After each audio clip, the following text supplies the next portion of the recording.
Okay, with that, we're going to come now to a walkthrough of my work history.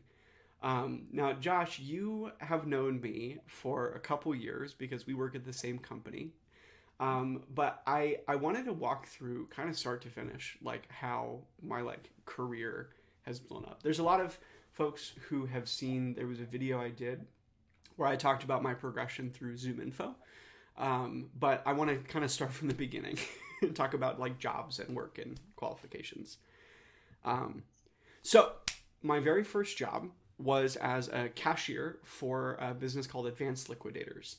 It was a Saturdays only job that I could do while I was in the Running Start program. If you remember, I was in school Yep. quite a lot and could only work on Saturdays.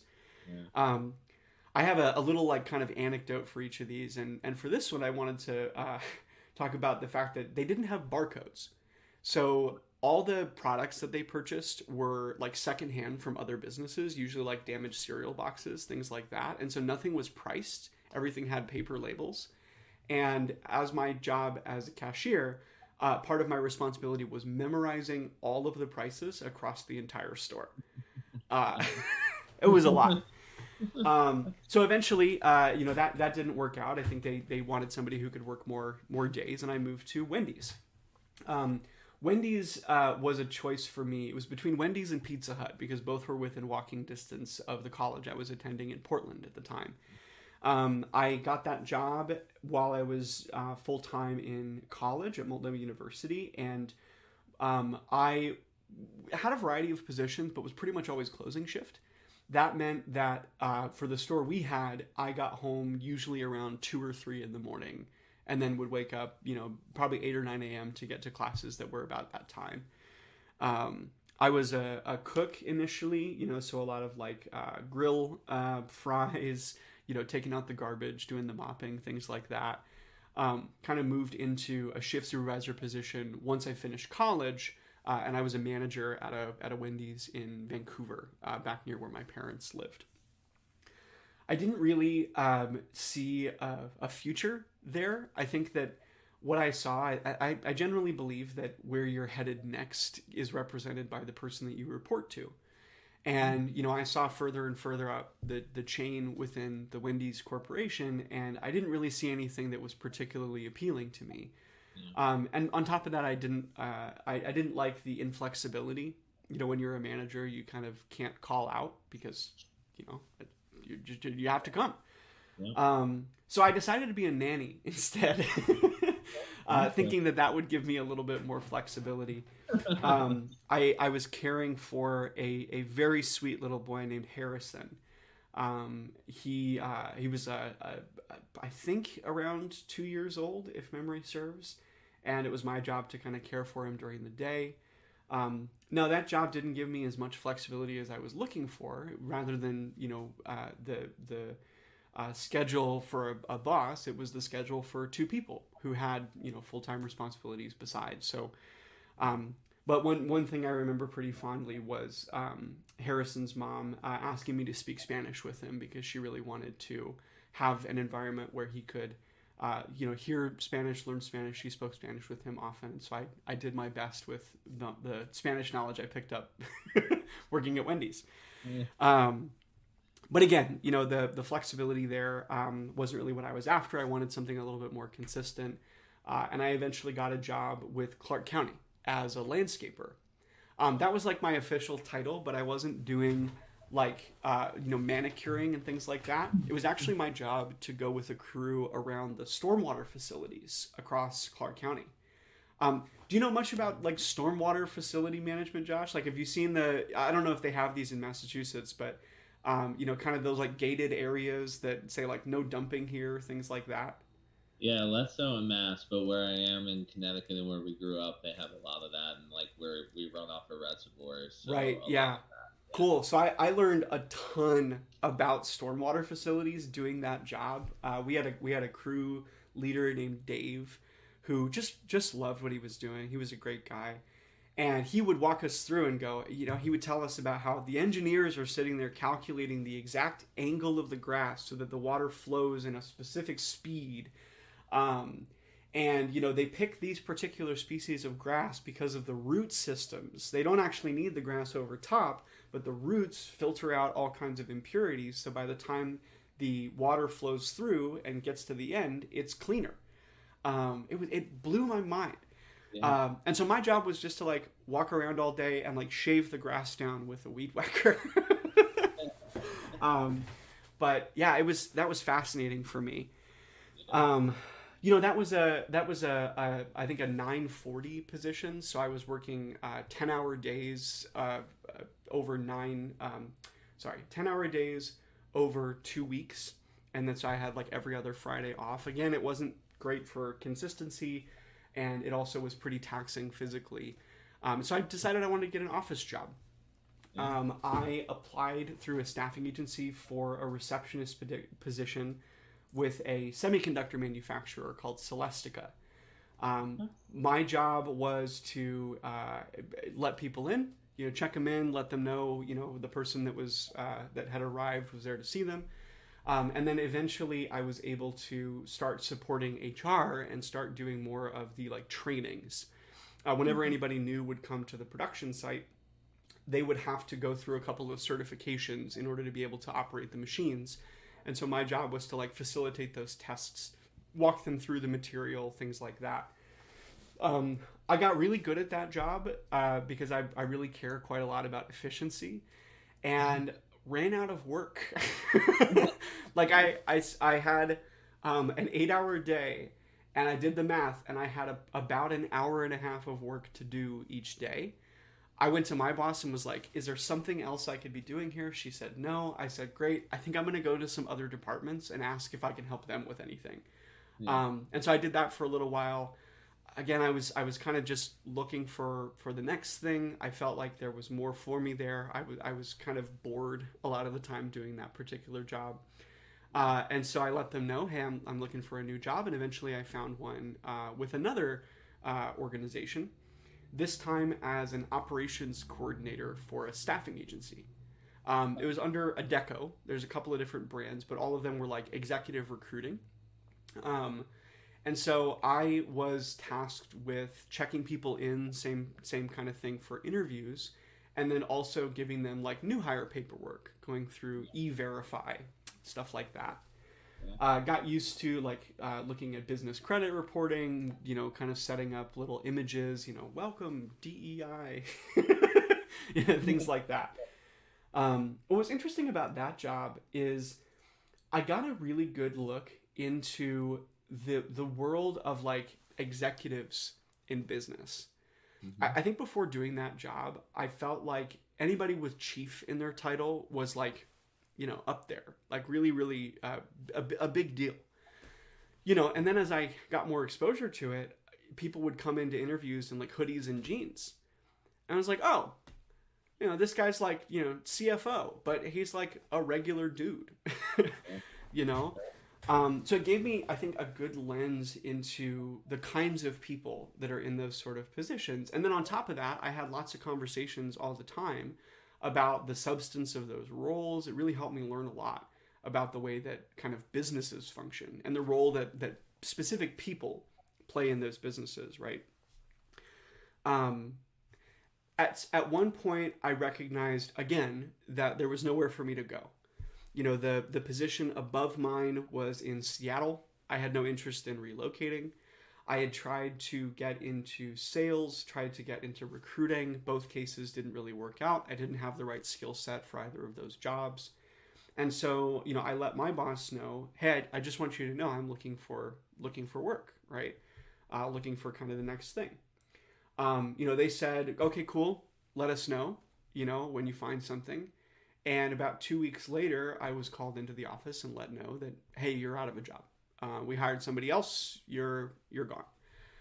So I was unemployed for about 2 weeks. I had a kind of heads up that was coming.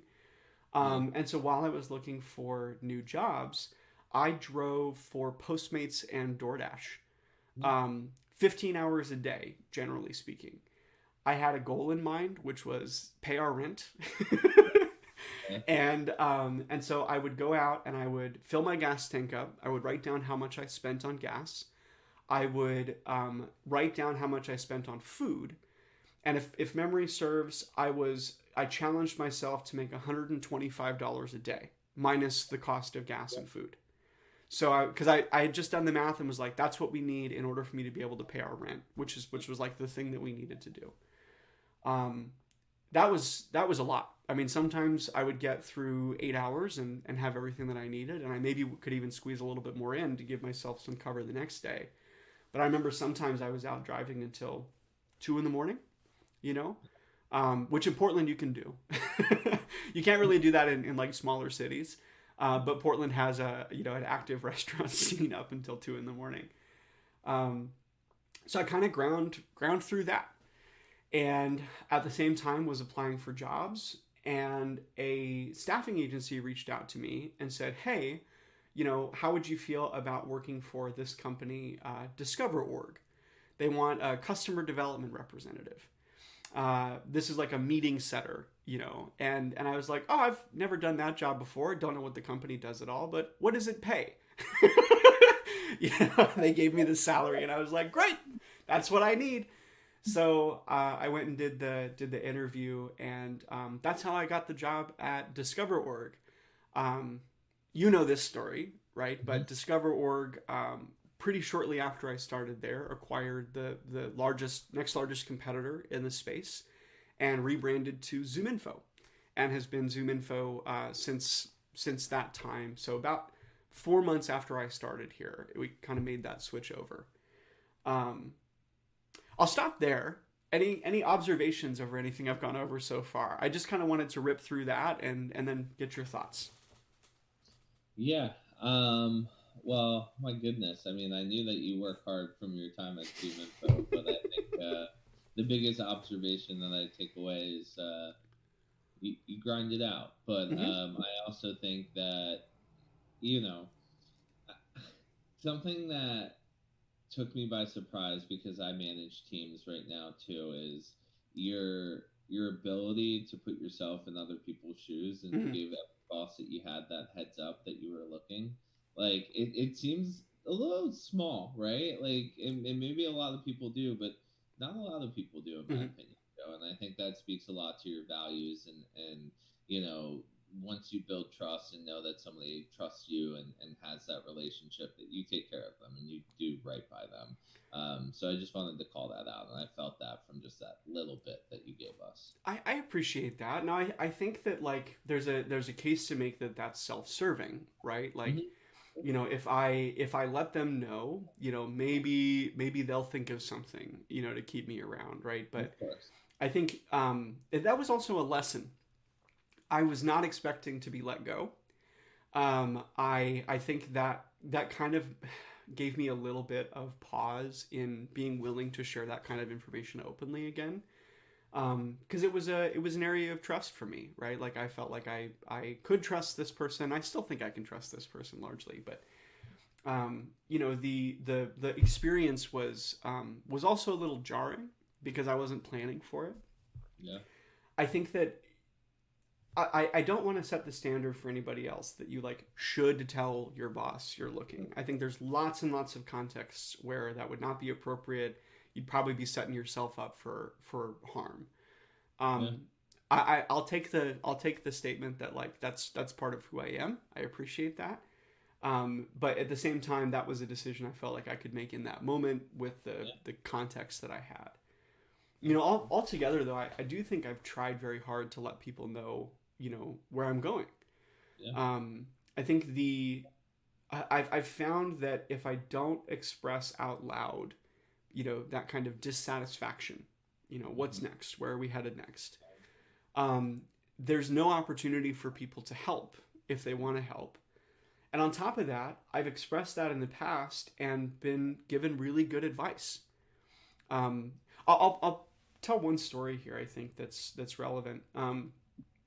I was actually, let's get into Zoom Info stuff, and then I'll kind of kick into that one. I'm specifically wanting to talk about whether or not I wanted to be a manager, but I want to just briefly go through the Zoom Info stuff. Cool? Yeah. Let's Okay. do it. Okay, so this is the last like 5 years of my life in work, right? I started as, like I said, a meeting setter. The position was called customer development representative. My job was a little bit like a sales development representative or an SDR. Calling existing customers saying, hey, your account's coming up for renewal. Your account manager wants to meet with you. What time works for you? And I moved into an account manager role in our small business segment a few months later. So my job for about 6 months was to renew contracts. That was a kind of revolutionary time for me, because for the first time ever, I was having conversations with business people about business stuff. I remember very distinctly, talking with one of my customers, and I was giving him a little bit of thoughts from experience that I'd had in the last couple of months and the advice that I'd gotten from my managers and other people in my company. While I was on the phone with him, he pulled open my LinkedIn profile, and I know this because he said, "Look, Joe, I'm sure in your 4 months of experience doing this job, you think you know what to tell me to do." Like, that was very harsh, but I think like I was kind of new, green, and I didn't really know what I was doing, and in fact, like I really struggled with sales. My director and I, a guy named Alex, awesome dude, we talked pretty much every week about my challenges with selling. I thought my job as a salesperson was to trick people and like get them to do the things that I wanted them to do, even if they didn't want to do them, right? And I really struggled with that. I just had a lot of, I don't want to say that it was like an ethical, issue, but like, I was just like, how do I do this job and not feel awful, Yeah.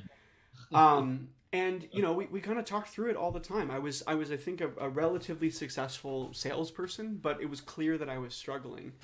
Yeah. And about partway through the year, Alex had an idea to put me up for a position in customer success. This was a relatively new function within the company, but their position was described like almost relationship support. The way he described it to me is he said, you get to do all the kind of things that you like doing now, helping customers out, but without commission, over top of it. And he was very encouraging. He said, I really think you would benefit from not being in a job where your paycheck is dependent on whether or not you can help them. And I really think you would like to just help them. And he was right. He put me up for the position without talking to me about it first, and then basically came to me and said, you have the job. But I moved into the customer success management world. Was one of the first 8 CSMs at ZoomInfo. Well, I guess on the West Coast, because there was already a CSM function on the East Coast before that. I was in mid-market, so I moved from working with smaller businesses to slightly larger businesses, and eventually, with again my kind of wanting to grow, wanting to expand. Moved into enterprise, so started working with very big businesses. That whole time I was really happy because I was able to do a lot of like helping, right? But I was also struggling in some ways. When your team is a group of people without very clear structure, there's a lot of creative freedom. We were basically told, hey, like we renew, 72% of our contracts. Your job is to get that number to 74. Do whatever you think is best, which was awesome, right? Because it just gave so much room. But that whole time, that team was struggling to keep up, struggling to keep track of everything, and needed structure, wanted structure. They said, hey, it would be really great if we could see which customers we'd talked to in the last week, and which ones we need to go talk to. And so to support that team, I was playing around with like Salesforce filtering. And I built a report that would show us just which customers we had had some kind of communication with in the last like month. That report, as far as I understand, was the precursor to like the customer journey system. And it was taken over by BI almost immediately. I had almost no hand in it after that. But for a little while, I could kind of pat myself on the back, like, "Oh yeah, hey, I had something to do with the way that this kind of works now," which is really awesome. Um, but as that expanded, I started to fall behind. I really struggled with like coming in every day with a list of tasks that I was supposed to complete, because it felt like it kind of took away the creative ability. There was not that much room to like go and do other stuff because there's just a lot of things to do. And so I fell behind in that. At the same time, I was starting to get more into data. Mm-hmm. So I'll explain this for the audience, but not specifically for you, Josh, because you work here. ZoomInfo is a business data company. So they collect information about businesses and the people who work at those businesses, specifically to support business to business sales and marketing activity. And so, we were talking with people all day about the data that we were producing that they were using to support their processes. And I was really concerned about my customers, right? Because, we talked about our data as being this great thing. But then in the day to day, all I heard from my customers was what they were frustrated by and what they were unhappy with. And I wanted to understand how I could help them. So I started going to the engineers and the analysts and saying, "Hey, break this down for me, right? Help me understand how this works so that I can go and explain it to them and so that I can get off your case," right? All of that was useful for me in supporting my colleagues, because then my colleagues would ask questions and I'd say, "Hey, I talked to the person who did this. Here, take this explanation and see if this helps you." On top of struggling with like the day-to-day task stuff, that actually started to become a distraction. I started doing that much more often than I was doing like CSM stuff, and had kind of a talking to about, "Hey, you gotta stop doing all of that." But eventually I was offered a job within the company doing exactly that. I was told, "Hey, we need somebody who can answer questions for people about the way the data works. And it really seems like you get this. Would you like that to just be your job?" And that's the job I've done now for the last 3 years. That team has since grown from me to, we hired a director at the beginning of last year. It's about almost 20 people now, I think, at this point, counting myself. And we're doing some really cool and exciting things to support the business, to support our customers. It's really easy to be very excited about all this stuff. But that's kind of my like career progression. I know I've talked a lot, but any thoughts or observations there, Josh? No, I really appreciate the story and the background, Joe. I mean, I obviously have some thoughts, but I think that it will move well into the next section of Cool. the broadcast. So